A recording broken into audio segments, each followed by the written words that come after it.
अध्याय 14 प्रकृति के 3 गुण। भगवान ने कहा, अब मैं तुमसे समस्त ज्ञानों में सर्वश्रेष्ठ इस परम ज्ञान को पुनः कहूंगा, जिसे जान लेने पर समस्त मुनियों ने परम सिद्धि प्राप्त की है।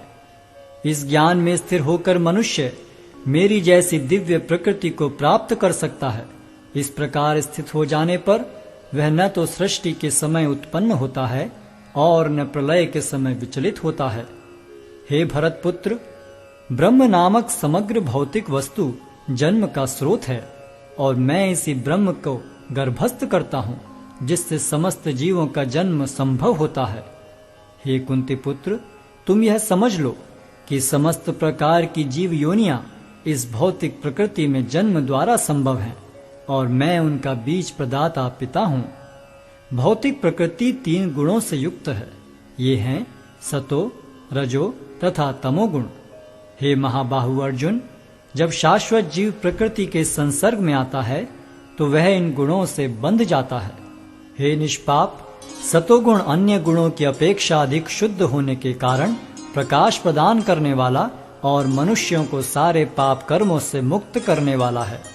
जो लोग इस गुण में स्थित होते हैं वे सुख तथा ज्ञान के भाव से बंध जाते हैं। हे कुंती पुत्र, रजोगुण की उत्पत्ति असीम आकांक्षाओं तथा तृष्णाओं से होती है और इसी के कारण से यह देहधारी जीव सकाम कर्मों से बंध जाता है। हे भरत पुत्र, तुम जान लो कि अज्ञान से उत्पन्न तमोगुण समस्त देहधारी जीवों का मोह है। इस गुण के प्रतिफल पागलपन, आलस तथा नींद हैं, जो बद्ध जीव को बांधते हैं। हे भरत पुत्र, सतोगुण मनुष्य को सुख से बांधता है, रजोगुण सकाम कर्म से बांधता है और तमोगुण मनुष्य के ज्ञान को ढककर उसे पागलपन से बांधता है। हे भरत पुत्र, कभी कभी सतोगुण रजोगुण तथा तमोगुण को परास्त करके प्रधान बन जाता है, तो कभी रजोगुण सतोगुण तथा तमोगुणों को परास्त कर देता है और कभी ऐसा होता है कि तमोगुण सतो तथा रजोगुणों को परास्त कर देता है। इस प्रकार श्रेष्ठता के लिए निरंतर स्पर्धा चलती रहती है। सतोगुण की अभिव्यक्ति को तभी अनुभव किया जा सकता है जब शरीर के सारे द्वार ज्ञान के प्रकाश से प्रकाशित होते हैं। हे भरतवंशियों में प्रमुख, जब रजोगुण में वृद्धि हो जाती है तो अत्यधिक आसक्ति, सकाम कर्म, गहन उद्यम तथा अनियंत्रित इच्छा एवं लालसा के लक्षण प्रकट होते हैं। जब तमोगुण में वृद्धि हो जाती है तो हे कुरुपुत्र, अंधेरा, जड़ता, प्रमत्तता तथा मोह का प्राकट्य होता है। जब कोई सतोगुण में मरता है तो उसे महर्षियों के विशुद्ध उच्चतर लोकों की प्राप्ति होती है। जब कोई रजोगुण में मरता है तो वह सकाम कर्मियों के बीच में जन्म ग्रहण करता है और जब कोई तमोगुण में मरता है तो वह पशु योनि में जन्म धारण करता है। पुण्य कर्म का फल शुद्ध होता है और सात्विक कहलाता है, लेकिन रजोगुण में संपन्न कर्म का फल दुख होता है और तमोगुण में किए गए कर्म मूर्खता में प्रतिफलित होते हैं। सतोगुण से वास्तविक ज्ञान उत्पन्न होता है, रजोगुण से लोभ उत्पन्न होता है और तमोगुण से अज्ञान, प्रमाद और मोह उत्पन्न होते हैं। सतोगुणी व्यक्ति क्रमशः उच्च लोकों को ऊपर जाते हैं, रजोगुणी इसी पृथ्वीलोक में रह जाते हैं और जो अत्यंत गर्हित तमोगुण में स्थित हैं वे नीचे नरक लोकों को जाते हैं।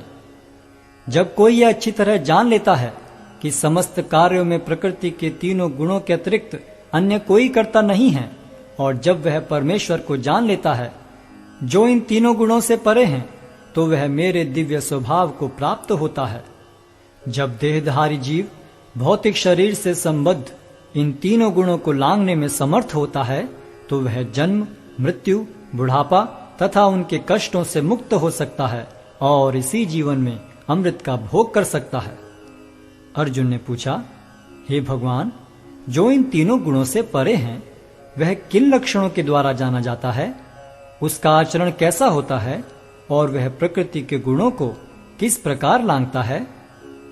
भगवान ने कहा, हे पांडुपुत्र, जो प्रकाश, आसक्ति तथा मोह के उपस्थित होने पर न तो उनसे घृणा करता है और न लुप्त हो जाने पर उनकी इच्छा करता है, जो भौतिक गुणों की इन समस्त प्रतिक्रियाओं से निश्चल तथा विचलित रहता है और यह जानकर कि केवल गुण ही क्रियाशील हैं, उदासीन तथा दिव्य बना रहता है, जो अपने आप में स्थित है और सुख तथा दुख को एक समान मानता है, जो मिट्टी के ढेले, पत्थर एवं स्वर्ण के टुकड़े को समान दृष्टि से देखता है, जो अनुकूल तथा प्रतिकूल के प्रति समान बना रहता है, जो धीर है और प्रशंसा तथा बुराई, मान तथा अपमान में समान भाव से रहता है, जो शत्रु तथा मित्र के साथ समान व्यवहार करता है और जिसने सारे भौतिक कार्यों का परित्याग कर दिया है, ऐसे व्यक्ति को प्रकृति के गुणों से अतीत कहते हैं। जो समस्त परिस्थितियों में अविचलित भाव से पूर्ण भक्ति में प्रवृत्त होता है, वह तुरंत ही प्रकृति के गुणों को लांघ जाता है और इस प्रकार ब्रह्म के स्तर तक पहुंच जाता है। और मैं ही उस निराकार ब्रह्म का आश्रय हूँ, जो अमर्त्य, अविनाशी तथा शाश्वत है और चरम सुख का स्वाभाविक पद है।